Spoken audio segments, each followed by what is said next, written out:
Breaking অবশেষে আগামীকাল বিকেল ৫টায় প্রকাশ হচ্ছে নবম পে স্কেলের গ্যাজেট। আজ এক জরুরি বৈঠক শেষে এই ঘোষণা দেন প্রধানমন্ত্রী। আরও বিস্তারিত থাকছে পুরো ভিডিওতে। আসসালামু আলাইকুম প্রিয় সরকারি চাকরিজীবী মহোদয়গণ, আপনারা যদি সবার আগে নবম পে স্কেলের আপডেট পেতে চান তাহলে দয়া করে আমাদের এই চ্যানেলটি সাবস্ক্রাইব করে ভিডিওতে লাইক করে দিন। অবশেষে বহুদিনের প্রতীক্ষা, আলোচনা আর অসংখ্য জল্পনা কল্পনার পর আবারও আলোচনার কেন্দ্রে উঠে এসেছে নবম পে স্কেল। দেশের লাখো সরকারি চাকরিজীবীর চোখ এখন একটি নির্দিষ্ট মুহূর্তের দিকে, কারণ প্রধানমন্ত্রী তারেক রহমান আজ ঘোষণা দিয়েছেন আগামীকাল বৃহস্পতিবার বিকেল ৫টায় প্রকাশ করা হবে নবম পে স্কেলের গ্যাজেট। এই একটি ঘোষণাই যেন নতুন করে আশার সঞ্চার করেছে। দীর্ঘদিন ধরে যারা অপেক্ষায় ছিলেন কবে আসবে নতুন বেতন কাঠামো, কবে বাড়বে আয়, কবে মিলবে স্বস্তি, তাদের জন্য এটি নিঃসন্দেহে বড় একটি খবর। তবে এই ঘোষণার মধ্যেই একটি গুরুত্বপূর্ণ বার্তা দিয়েছেন প্রধানমন্ত্রী। তিনি স্পষ্ট করে বলেছেন, বর্তমান অর্থনৈতিক অবস্থা খুব একটা শক্তিশালী নয়। বৈশ্বিক অর্থনৈতিক চাপ, দেশের অভ্যন্তরীণ ব্যয় বৃদ্ধি এবং রাজস্ব পরিস্থিতির কারণে সরকার একবারেই পুরো পে স্কেল কার্যকর করতে পারছে না। আর এই কারণেই নেওয়া হয়েছে একটি কৌশলগত সিদ্ধান্ত। নবম পে স্কেল বাস্তবায়ন করা হবে ২ ধাপে। এই একটি সিদ্ধান্তই এখন সবচেয়ে বেশি আলোচনার জন্ম দিয়েছে। এখন অনেকেই ভাবছেন ২ ধাপে বাস্তবায়ন মানে আসলে কি, এতে লাভ বেশি নাকি ক্ষতি? বিষয়টা সহজভাবে বুঝতে গেলে একটি উদাহরণ ধরা যাক। ধরুন একজন সরকারি কর্মচারীর বর্তমান মূল বেতন ২২,০০০ টাকা। নতুন পে স্কেলে সেটি ধরা হয়েছে ৩২,০০০ টাকা, অর্থাৎ মোট বৃদ্ধি ১০,০০০ টাকা। এখন যদি এটি এক ধাপে কার্যকর হতো তাহলে তিনি সরাসরি ১০,০০০ টাকা বাড়তি পেতেন, কিন্তু ২ ধাপে কার্যকর হওয়ায় প্রথম ধাপে হয়তো ৫,০০০ টাকা বৃদ্ধি পাবে, অর্থাৎ তার বেতন হবে ২৭,০০০ টাকা। এরপর দ্বিতীয় ধাপে বাকি ৫,০০০ টাকা যুক্ত হয়ে পূর্ণ ৩২,০০০ টাকায় পৌঁছবে, অর্থাৎ কিছুটা সময় বেশি লাগলেও শেষ পর্যন্ত পূর্ণ সুবিধা তিনি পাবেন। এই পরিকল্পনার পেছনে সরকারের বড় একটি হিসেব রয়েছে। যদি একসঙ্গে পুরো পে স্কেল কার্যকর করা হয় তাহলে সরকারের ওপর অতিরিক্ত হাজার হাজার কোটি টাকার চাপ পড়বে, কিন্তু ২ ধাপে করলে এই চাপকে ভাগ করে নেওয়া যায়। প্রথম বছর কিছুটা, পরের ধাপে বাকিটা। এতে অর্থনীতির ওপর হঠাৎ করে ধাক্কা কম পড়ে এবং দীর্ঘমেয়াদে স্থিতিশীলতা বজায় থাকে।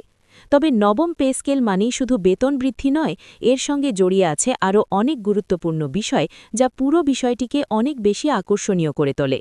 প্রথমেই আসি বিভিন্ন ভাতার প্রসঙ্গে।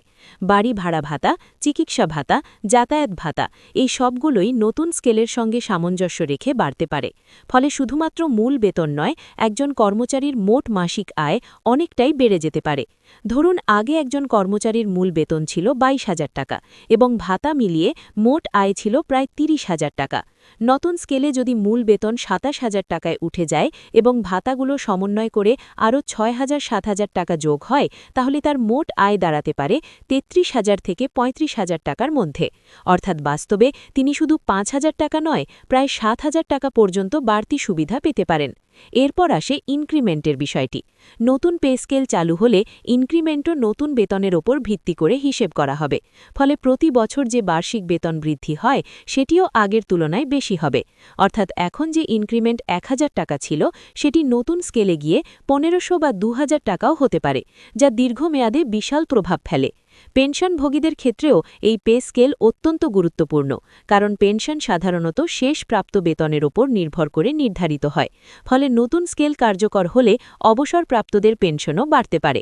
অনেক ক্ষেত্রে দেখা যায় একজন অবসরপ্রাপ্ত কর্মকর্তা আগে যেখানে ১৫,০০০ টাকা পেনশন পেতেন, নতুন স্কেলের কারণে তা বেড়ে ২০,০০০ টাকা বা তারও বেশি হতে পারে। এটি তাদের জীবনযাত্রার মানে বড় পরিবর্তন আনতে পারে। পদোন্নতির বিষয়টিও এখানে গুরুত্বপূর্ণ। নতুন পে স্কেল চালু হলে বিভিন্ন গ্রেডের মধ্যে ব্যবধান, সুযোগ সুবিধা এবং পদোন্নতির কাঠামোতেও পরিবর্তন আসতে পারে। এতে করে যারা দীর্ঘদিন ধরে একই পদে আছেন তাদের জন্য নতুন সুযোগ তৈরি হতে পারে। অনেক ক্ষেত্রে দ্রুত পদোন্নতির পথও সুগম হতে পারে। এখন প্রশ্ন হচ্ছে, এই ২ ধাপে বাস্তবায়নের সময়সীমা কি হতে পারে? যদিও গ্যাজেট প্রকাশের আগে চূড়ান্ত কিছু বলা সম্ভব নয়, তবে সাধারণত দেখা যায় প্রথম ধাপ দ্রুত কার্যকর করা হয় আর দ্বিতীয় ধাপ কিছুটা সময় নিয়ে বাস্তবায়ন করা হয়। এতে করে সরকার অর্থনৈতিকভাবে প্রস্তুতি নেওয়ার সুযোগ পায় এবং কর্মচারীরাও ধীরে ধীরে পূর্ণ সুবিধা পেতে শুরু করেন। এই পুরো বিষয়টির সবচেয়ে গুরুত্বপূর্ণ দিক হল এটি একটি দীর্ঘমেয়াদী প্রভাব ফেলবে। শুধু এখনকার জন্য নয়, আগামী ৫-১০ বছরের জন্য সরকারি বেতন কাঠামোর ভিত্তি তৈরি হবে এই নবম পে স্কেলের মাধ্যমে। ভবিষ্যতের সব ইনক্রিমেন্ট, পদোন্নতি, পেনশন সবকিছুই এই কাঠামোর উপর নির্ভর করবে। সব মিলিয়ে এখন একটি বিষয় একদম পরিষ্কার, নবম পে স্কেল শুধুমাত্র একটি বেতন বাড়ানোর ঘোষণা নয়, এটি একটি বড় অর্থনৈতিক সিদ্ধান্ত যা সরাসরি প্রভাব ফেলবে লাখো পরিবারের জীবনযাত্রায়। একজন সরকারি কর্মচারীর আয় মানে শুধু তার ব্যক্তিগত স্বস্তি নয়, তার পরিবারের খরচ, সন্তানের শিক্ষা, চিকিৎসা, এমনকি দৈনন্দিন জীবনযাত্রার মানও উন্নত হওয়া। এখন একটু বড় করে চিন্তা করলে দেখা যায়, যদি দেশে কয়েক লাখ সরকারি কর্মচারীর গড়ে মাসে ৫,০০০ টাকা করে আয় বাড়ে, তাহলে মোট অতিরিক্ত অর্থের পরিমাণ দাঁড়ায় হাজার হাজার কোটি টাকা বছরে। এই অর্থ আবার বাজারে খরচ হবে, বাড়ি ভাড়া, খাবার, পোশাক, শিক্ষা, চিকিৎসা সবখানেই এর প্রভাব পড়বে। অর্থাৎ এই পে স্কেল শুধু ব্যক্তিগত নয়, সামগ্রিক অর্থনীতিতেও একটি গতি তৈরি করতে পারে।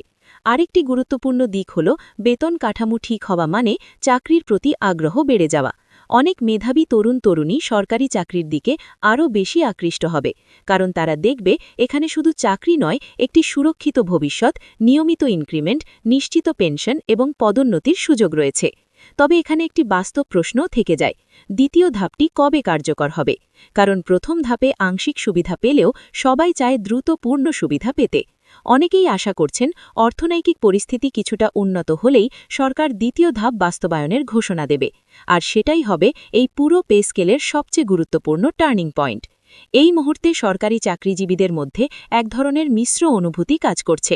একদিকে গ্যাজেট প্রকাশের ঘোষণা তাদের মধ্যে স্বস্তি এনে দিয়েছে, অন্তত একটি নির্দিষ্ট সময়সূচি পাওয়া গেছে।